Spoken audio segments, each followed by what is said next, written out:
Welcome, everyone, to another edition of Unravel Your Mind. It's a beautiful day in Southern California. I've been up and down the coastline from Venice Beach this morning, and now I'm in Laguna.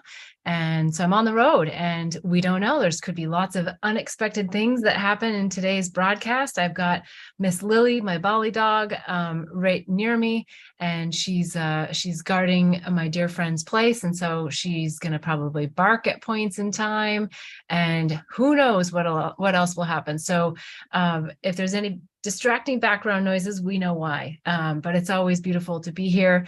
Beautiful to have a sunny day since it's been rainy and cold in Southern California. And I'm excited to talk about a lot of different topics that are coming through. Some are from questions from individuals who have written me prior to the show.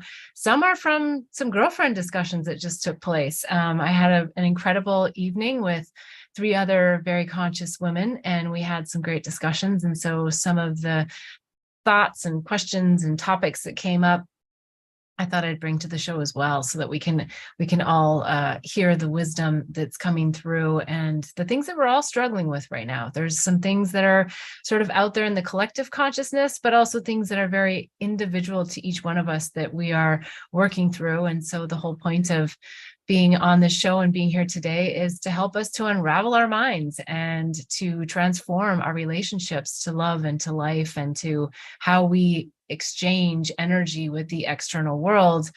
And at the same time, know that everything is within us. So it's that ongoing balance of being in this world, but not of it, straddling the 3rd dimension and the much higher dimensions, the 5th and beyond, and the places that we like to play, but we're here on planet Earth in human bodies. So let's jump right in to what some of the questions are that have come through for this week's show. This one is an interesting one. Why isn't it easier to get results from meditation? We drink wine and immediately feel a result. So why don't we get this with meditation? And I think this is a great question, and one that I ask often as well, because there's some days where I meditate and I don't get anything. I just feel like I just sat there and watched my mind go round and round with some narrative, some storyline, some ridiculous idea or thought construct. And so those days, it doesn't feel as productive. But there's other days where I'm able to reach that really silent space. It may not be that complete place of enlightenment, but it's a place of calm and peace and knowing that everything is within. And we know how we got there. We got there through all the storylines and all of the ideas that we have about life, and also the collective consciousness, right? The social constructs, the ideas that come at us every day when we walk out the door. We didn't have to leave our house to get some of the triggers that come at us. So meditating is a slow process. Everything about it is slow. It's all about quieting the mind, being inward, and it's a practice like anything else. This journey is a journey, the spiritual journey. It's not something that we instantly achieve. Buddha sat under a tree for 40 days. Jesus walked in the desert for 40 days. And, and enlightenment was something that they were able to just step into. Eckhart Tolle talks about sitting and having a similar experience. And so does people like Michael Singer, right? So why can't we all achieve this? And I think it's trusting in our soul's plan that we came here to have a lot of experiences in life, to keep ourselves busy, to have fun, to struggle, and to work ourselves out of the struggle. So don't give up on meditation. Things are happening. Things are always happening in meditation, whether you're seeing the circuitous loops of thoughts that you don't want to be having. That's the fact that you can even have awareness of that is a big step in a direction of really self-realizing. So don't discount, those baby steps that we make. And then sometimes we get those moments where we just drop in and we just can feel ourselves in connection with the divine. And they're fleeting moments sometimes. Sometimes they're lasting moments. And, I like to thank psychedelics for opportunities when I was able to experience that for extended states of time. And as I've talked about on many shows prior, Psychedelics are not the ones that are going to enlighten you. It's the integration work afterwards, and meditation is a big part of that. So I think psychedelics can help us streamline, take a few shortcuts, experience the embodiment of that oneness, and to really feel into what it's like to be in stillness and to be in our soul's plan, not in our ego mind's ideas of what we're here to do, be, or experience. So meditation is something that is highly recommended. I've talked also about flower meditation, right? Sometimes we can do a meditation just going and observing flowers and getting into the energy of Mother Nature. So it doesn't always have to be the traditional sense of sitting with our legs crossed, but there is a lot to be said for this, because this is truly the way that we are able to really bring that stillness on a cellular level, and not just constantly be trying to quiet our minds within the stimulus of everything that's happening around us. Look, even in meditation, there's stimulus, right? There's babies crying, there's kids laughing, there's traffic going by, there's trains honking, there's dogs barking. So there's always things that are trying to distract us. And it's really about bringing in that quiet place of knowingness. In fact, one other example comes to mind that a dear friend of mine gave me, because I live near a train. I'm not there today, but when I am, that train is actually really reassuring to me a lot of times, because it makes me feel connected to energy in the city and places to go. But it also can be distracting when I'm trying to quiet my mind, or be in deep meditation, or be on a Zoom call, or go live on YouTube, or any of these things. And so one of my friends said, you know what I do when that train goes by? I just look at it as the trash haul away, and any thoughts that I have going on during that moment in time that are no longer serving me, and I don't want to be in those, I just put them on the train and let the train take them away. And I thought, oh my gosh, what a great way to be in flow, but still be incorporating our external environment into it, right? Because that's the mindfulness. That's how we can walk through life. As the yogis will say, you know, yoga takes place not just on the mat in the room. It takes place everywhere we go in life. It's that mindfulness, it's that presence, it's that inner peace that we're here to find within ourselves, so that we can then exude it out to everyone else. So keep going. I know that was a long answer on meditation, but I think there's a lot of pearls in there that just help us understand why it's important, even when we don't feel like we get the results that we want to have instantaneously after sitting for 15 minutes, 30 minutes, maybe an hour. So keep going. Meditation is great. It's a practice, it's a journey, and I commend you for sitting and making the time to do it, and making it a part of your routine. I just recently started doing this absolutely every day for a routine, and to do the practice. So, all right, let's jump into the next question. How do we surrender when we're in survival?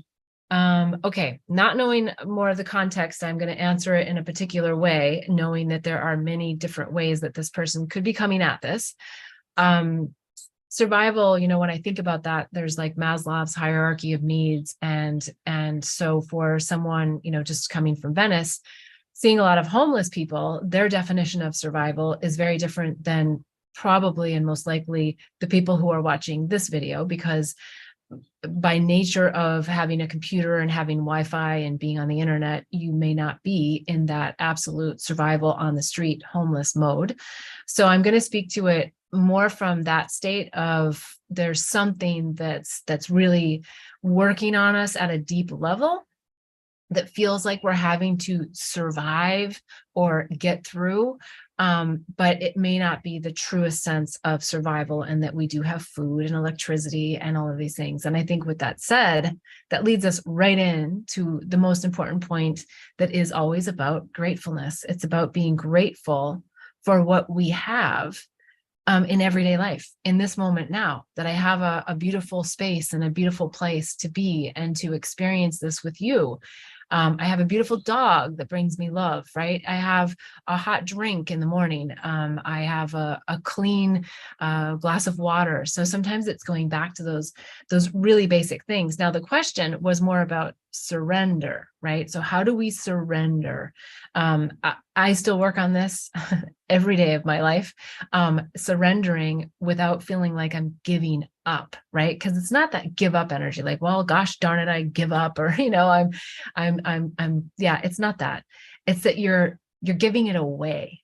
Surrender is giving it away to the powers that be, whatever you want to call that to be. If that's God, I believe in God's source energy, can be referred to as universe, can be referred to lots of different ways. So we won't get caught up in the semantics, which are very important to a lot of people. They're not for me. I think that we're here to recognize source energy, God energy within us, and something that we're connected to. So I don't see it as separate energy. I see it as all part of our wholeness, all part of our soul. So surrendering is giving it away, not giving up. Big difference in that energy. And when we're giving it away, we're trusting. And yeah, I challenge myself all the time with this one, because I like to do something and then see a result. I like to participate. I like to, be in the energy of this dimension and to feel what it feels like to accomplish something. So we're not talking about not accomplishing things. We're not talking about not participating. We're talking about giving away the expectations that something is going to happen as a result of our action. We take inspired action. So we're acting, we're here, we're present. Got this download. Got this feeling, got this feeling in my chest, or this gut feeling that I should do this, or I should call so-and-so, or I should leave this message. And so we do that. That's the action we take. But then we step away. I mean, I just recently did this. A dear couple friend of mine, I was on my way to Spain class, and Spirit said, leave them this message. And I'm like, but that message doesn't make any sense. It doesn't make sense to me. Why would it make sense to them? And then I risk feeling embarrassed about, like, well, what does that mean? And I don't know. So I went to my Spain class. And I thought, well, if I still have the clarity afterwards, I'll do it. Well, afterwards, I still had absolute clarity that I should leave this voice note for these friends of mine. But I still had a little resistance, because I was like, I don't know how to say it. I don't know how to get into this. And so a little bit later on in the day, Spirit, my higher self, was like, you didn't leave the message yet. And I'm like, do I really? And I like to use the muscle testing, where you're actually asking yourself a question, and if it's a yes, it's your fingers are together, and if it's a no, they go apart. And if it's in the middle, it's probably because you haven't asked a question that is quantifiable in the sense of giving a yes or no answer. So you need to reframe the question. And I talk about this under the Theta Healing section in the Awakening and Healing Handbook that you can get on the website. So if you want to learn more about it, I highly recommend it. It's great. And there's practitioners that will work with you on this and either train you or just help you get the answers that you need. And for me, I know that's been really helpful, because I've been able to really fine tune that skill set within myself. So I digress a little bit from the surrender when we're in suffering, but I think it's also about looking at the suffering as a wake-up call. It's not sitting in the suffering as a victim, but listening to, wait, why am I calling in this suffering, this perception of suffering? And it might be true suffering. You might sprain your ankle, and you might really, really be hurting and really suffering. So I'm not trying to diminish what suffering feels like, but there's always something deeper in the suffering in the form of a lesson for you. Maybe it's just to slow down. So how do we surrender? We give it away. We don't give up.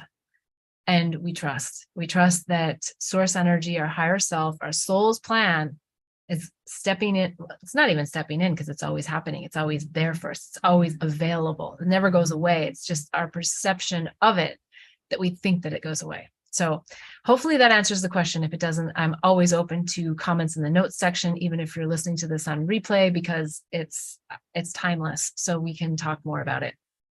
All right, let's see what else is in the chat. We've got actually a lot of questions today. So thank you for all of you who have submitted questions to today's call. All right, knowing what you know now, what would you do differently to avoid the Klaus situation, or what would you tell others? Well, first of all, I would say that situation was probably unavoidable, because I needed to learn the deep, deep lessons of the darkness.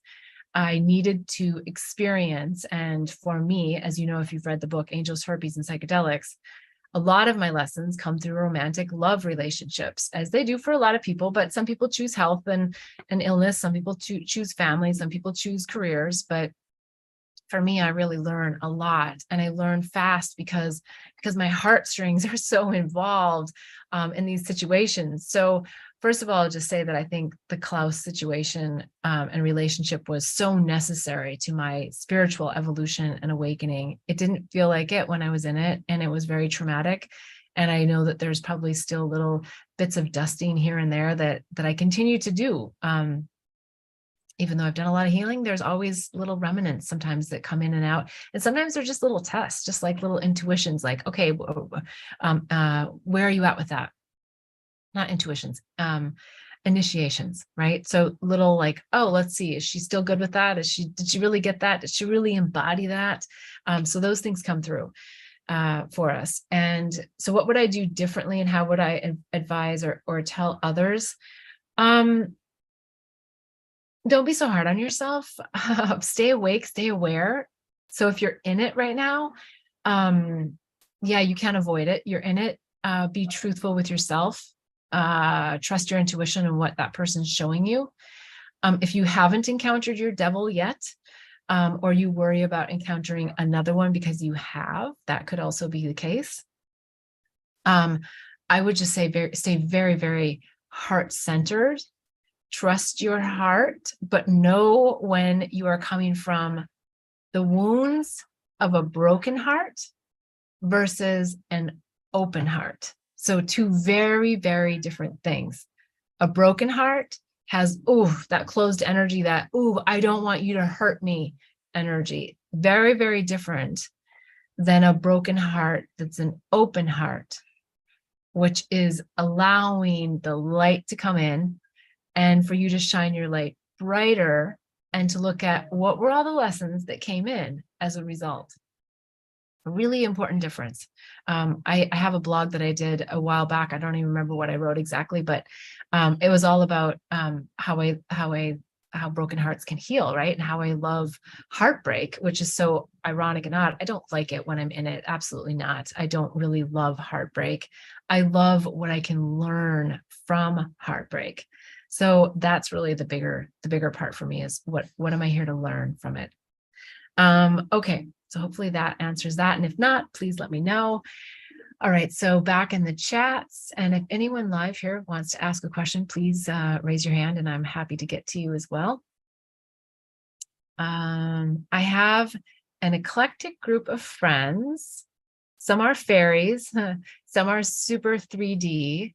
How do you recommend incorporating them when you're not sure if I'm not sure if they fit in? So I think I get the question. So what do we do with eclectic groups of friends and people that were like, yeah, I don't know if this person's going to want the spiritual discussion, but I know my other friends do. I think we always have to remember that it's always about free will and offering. First of all, feel into it, right? Just feel into it for yourself. Is having that person there something that feels right? How does my body feel? How do I feel in my chest? How do I feel in my gut when I say, yeah, I'm thinking about inviting this person? And then, and I have one distraction, that I have Miss Lily here, and I also have my friend's beautiful cat. And so they're doing a little bit of a dance at the moment, and I just have to also be aware so that I don't get myself into a dog cat fight while we're on this call. So feel into it. Feel into where you're feeling about inviting that person. Now, if you feel tightness, then it might not be the right situation to involve that friend. But then I would just be honest about it and just say, I'm going I'm doing this, or maybe you just don't invite them at all. But I'm just saying, like, don't lie about it. Don't tell them you're doing something else that you're not doing. Express to them what it is that you're planning to do and let them make the decision. You already feel it, right? So let them make that decision of whether they're going to come or not, and flow with it. So even though you might have had some resistance, you don't know if it was yours or theirs, but allow them to give their answer. I think that's really important because we never know when people are ready. We have judgments and ideas about our friends and where they're at in their own awakening journey. And sometimes they're ready to pop and we don't even recognize it. Or maybe we're not ready for them to pop because we have them in this certain box and this certain idea of who they are. So yeah, flow with it, feel into it, and make the decision that's right for you first and foremost. But also I would highly recommend you offer it to them and see what they have to say, because you never know where someone might be on their journey, or they might just need the support and you might not even realize the amount of support that they need from other loving friends. So I would never not invite someone if there's an overlap of things happening in people's schedules. Okay, so this is an interesting one. Let's see. Do you believe vision boards are helpful? I am a big vision board person. I've talked about that before, and I love vision boards because they give us something visually to look at. But I love them because what they do is they give us the intrinsic feelings of where we desire to be if we're not there. But we don't want to focus on the disparity of where we're not. So if you're going to put something that's maybe very 3D, like a car or whatever, onto the board, it's more about how you feel when you're driving that car for whatever reason. It doesn't have to be some spiritual reason. It just might be that you want to drive a Bentley. Like I want a Bentley. But if I focus on the disparity of not having the Bentley, first of all, it wouldn't fit in my garage right now anyway. But if I focused on that disparity and I felt the lack, then I'm going to continue to attract the lack. Basic laws of attraction, right? But it's the energy of the feeling. And I think when we get beyond, which many of us that are on this call probably are, when we get beyond the earthly desires of it, it all comes back down to happiness, right? We all want to feel happiness. We all want to feel love. We want to feel love in giving love. We want to feel love in receiving love, right? And unconditional love is when giving and receiving are the same. We all want to feel that we're part of something, that we're not alone in the universe on a physical human level. Of course, we're never alone in the universe. We're always connected to source. But sometimes it feels lonely and it feels really hard to be here. So I love vision boards, but just don't focus on the item as much as the feeling, as we all know, right? Focus on the core feeling that you want to feel. And then if it ends up being a minivan full of children, because that's what your higher self and your soul plan actually is bringing in, then it doesn't have to be the Bentley. It's not the Bentley that brings you the joy. It's the experience of being in communion with your soul's plan. So yeah, don't worry about how it shows up. Focus on the energy and how it makes you feel. And then vision boards are incredible. In fact, we just had a fun evening doing vision boards, and it's fun to do it with others because you talk about things, you talk about the details of things and you get into the details, but you're not attached to the details. So that's really the important thing. And you're in communion and having fun doing it. And it just brings the curiosity of what's to come, as opposed to sometimes like the crap that we might be sitting in, the energy, the thoughts, the situations in life. So beautiful opportunity to just really be in the energy when we're vision boarding. So yeah, I'm still a big proponent of vision boards, and don't worry about what comes true, what doesn't. It's the exercise of experiencing the feeling and then continuing to experience the feeling after the vision boarding project is done. That's why you're looking at the vision board, right? Put it on your phone, all of those things, and continue to feel into it. And yeah. Okay. So, I just want to make sure I have no problems going on with cats and dogs. 1 second. Really? Well, you stay here. So, all right, let's go to the next question.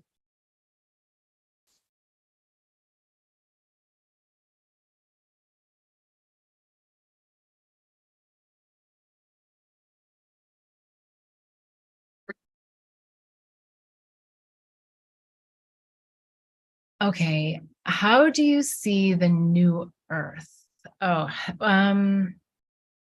this is a good one. How do I see the new earth? I'm not really the person in some ways to comment on the new earth. I think that the new earth is something that already exists. So I don't necessarily think that it's new.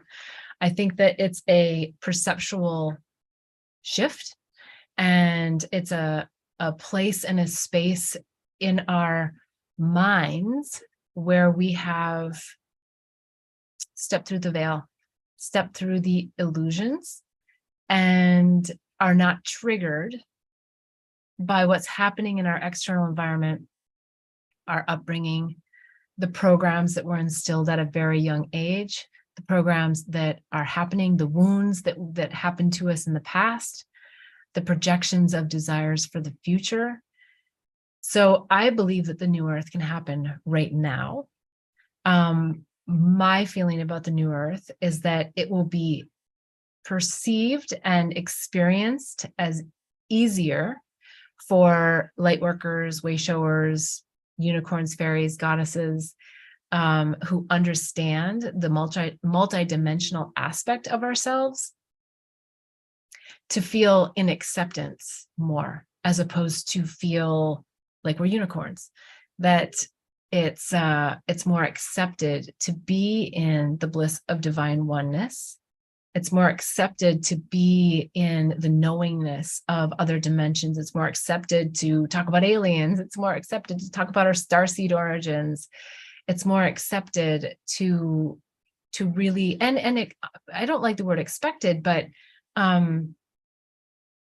that's what people are working towards, is their self-realization more than their ego mind's idea of who they are, right? Everyone's searching for, who am I? What am I supposed to be?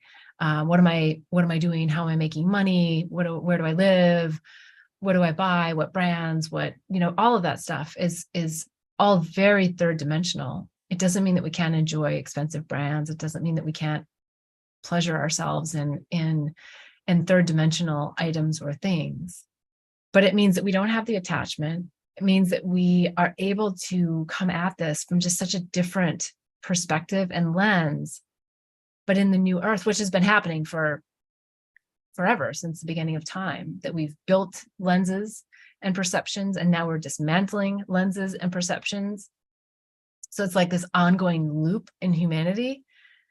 But a lot of these perceptions have gotten very, very tangled and intertwined. And that's why it's feeling, I think, even over the last several months, as we move through this really incredible energy that's happening, that there's this opening. And as more and more people pop open and awaken and experience their own self-realization and their own awakening, and they're on their awakening journey, as opposed to just talking about being spiritual, but they're actually waking up, doing it, embodying it, being it, exuding it, sharing it.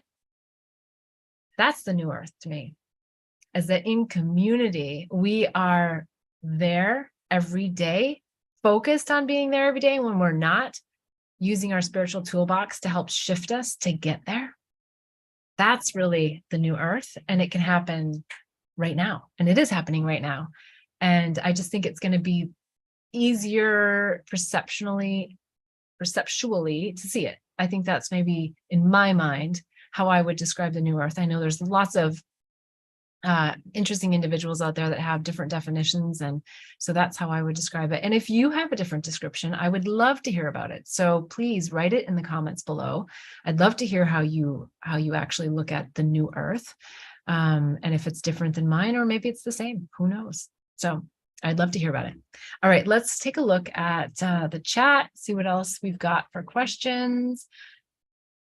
Okay, I'm moving quickly in a new relationship and would like to take it slower. And then that looks like that's it. Okay, so maybe it's a fragmented thought, I'm not sure, but I'm moving quickly in a new relationship and would like to take it slower. It sounds kind of similar to perhaps last week. but I'm feeling vibrationally there's a little bit of a difference, that it's almost like a feeling of like I'm on this train and I can't get the train to stop, and I'm not sure if I want it to stop, but I'm confused. And I think in those situations, again, it's about taking that personal time that you need to really feel into what is it that I need, but also to not jump to projections of what we think this relationship is going to end up as. It's not about like, oh, is this the one? Or, oh, is this the guy or the girl or the person I'm going to build my life with happily ever after? It's not those questions that we need to be asking. It's, do I feel in alignment with my soul's plan when this person is in my life, when I'm at dinner, when I'm walking with them, when I'm being with them? Do I feel in alignment?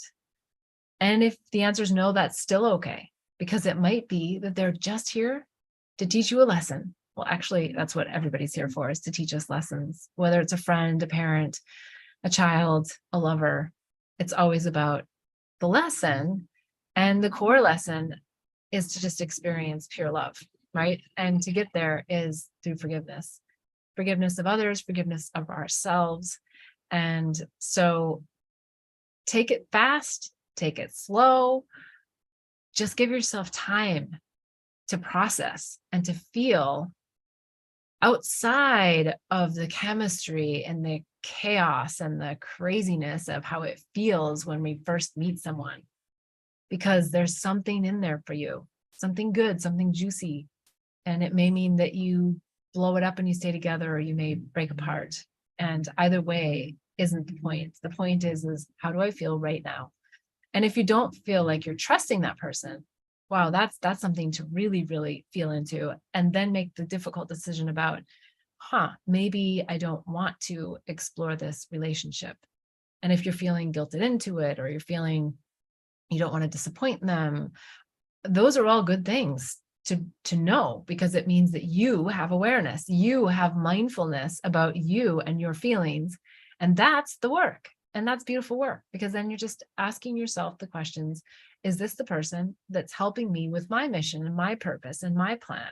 And are they aligned with my soul's plan? And sometimes the most hideous situations and people are still aligned with your soul's plan, because we have to experience those emotions. We've chosen to experience those emotions to help us self-realize. So don't be too hard on yourself. Dive deep, go fast, but don't give your light away. Don't give everything away to this person. Experience the person, experience yourself in the relationship, on the date, whatever it is, and speak your truth. Always speak your truth. Sometimes it's hard because we don't know what our truth is. And that's where I'm saying, step back, reflect on the actual relationship and how you feel, whether it's a week relationship, a year relationship. How do I feel? And how do I shift that? Not how they shifted, not what do they need to do, but what do I need to do to feel better about this relationship? Or do I need to move on? Or is there just a deeper lesson to get? So hopefully that's helpful. If not, I'm happy to have comments below. If I've maybe misinterpreted what the question was, I'm happy to answer it again. All right. Okay, so this one's a good one, and I like this a lot. Well, I like them all, but this one in particular seems like it has some real depth to it, even though it's a very short question.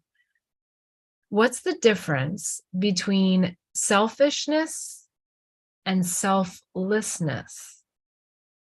Because I think as light workers, way showers, goddesses, fairies, whatever you want to call yourself, empaths, compassionate people, this is a real hook. A lot of times we feel being selfish is bad, and we judge ourselves. Is that selfish? But it goes back to that inner knowing of what's right for me. But in a way of how am I participating in the bigger plan? That's selflessness, where where we're not about our ego. Like, it's not about what our ego mind wants. It's about how do we want to contribute in a loving, caring way. That's selflessness. Selfishness is, I want this for myself because. Selflessness is being in a much more flow state of feeling and contributing, but not, again, not giving everything away, not giving our light away, not doing something just to make someone else happy. Although as a parent, a lot of times doing something for your child to make them happy is your happiness. That is what makes you feel happy. So it's really so individual for you to feel into whether it's something coming from the ego mind, which is being selfish, or it's something from the soul's plan, which is more the selflessness. And I guess the other thing that comes to mind is to say you can still have preferences, right? Which is kind of the gray area that complicates things. What are preferences and when do they feel selflessness or selfishness? And preferences are an interesting one because I do believe that we are here to straddle this third dimensional reality and be in the fifth dimension and beyond, which means that we're in an expanded state of consciousness to where we can be very, if you want to say, spiritual, awake, woke, and still explore third dimensional things. You can still live in a particular house. You can still own a particular whatever it is. We don't need to put the judgments on those things. It's about the attachment that we have to it, right? So when we're selfish, we have an attachment to an idea of wanting something, a desire for something. It's grounded in a different energy, a different vibration. Whereas when we're in selflessness, it's about an unconditional love. That it's this giving and receiving. It's not always about giving. We receive and we give and we receive and we give.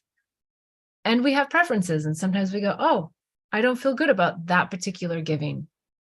So I don't give because that in that moment, for whatever reason, a thought construct, an idea, a wound, a whatever, it just doesn't feel right to give. Then don't give. But that doesn't mean that you're then selfish. It means that you're very in tune with your own truth in that moment as a human, really understanding, like, how do I feel about that? I'm here to have an experience.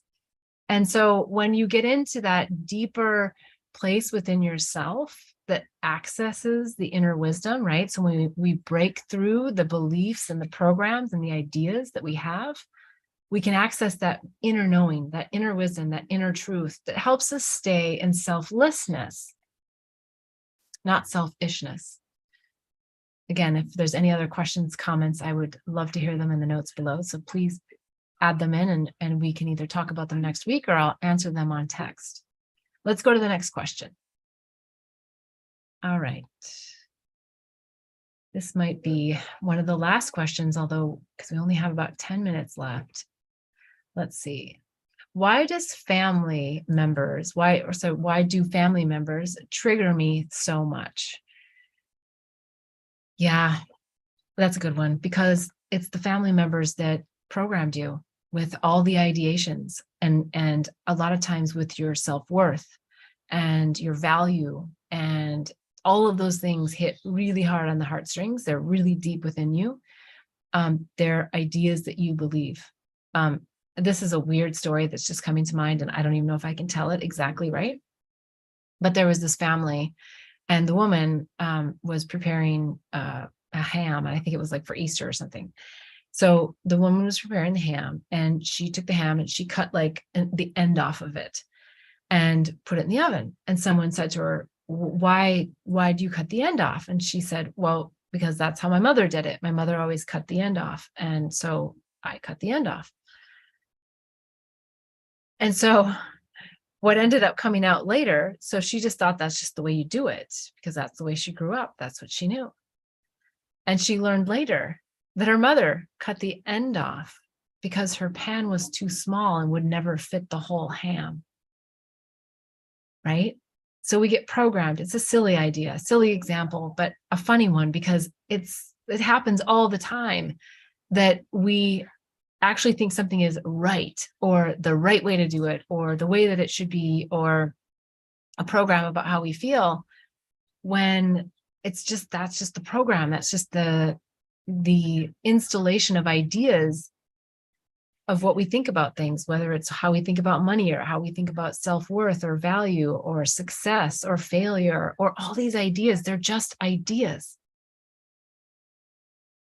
They're not truths. They're just ideas. They're just beliefs that we have that when we dismantle them and we let go of them, and sometimes they're beliefs that we don't even think are limiting. We think that they're like strong, good core beliefs, right?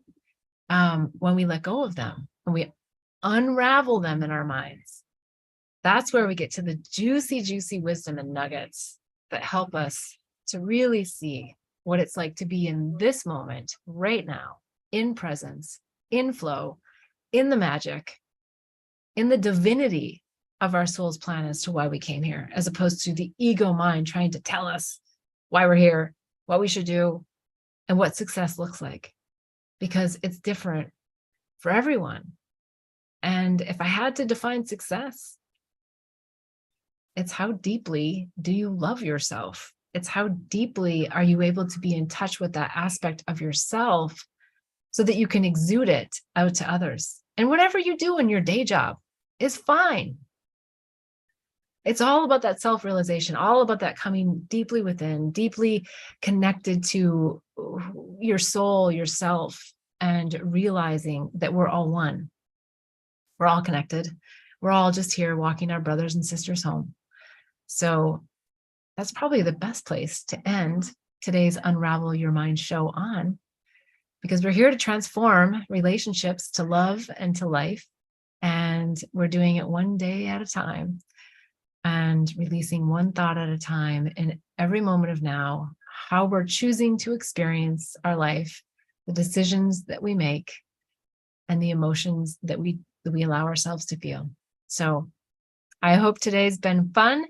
I look forward to next week. Please, again, if there's any comments, questions, additional things that come up, you can PM me. You can put it in the notes below. I'll put some extra links in there so you can see some other materials if you're interested. And I so appreciate you spending the time with me. I think this is just amazing that you've given up potentially almost an hour of your time to just do that deeper inner reflection. So thank you so much for being here. Hit the bell, subscribe. You'll know then when we're live next. And I look forward to seeing you, hearing from you, and being in touch. All right, until next time, many blessings.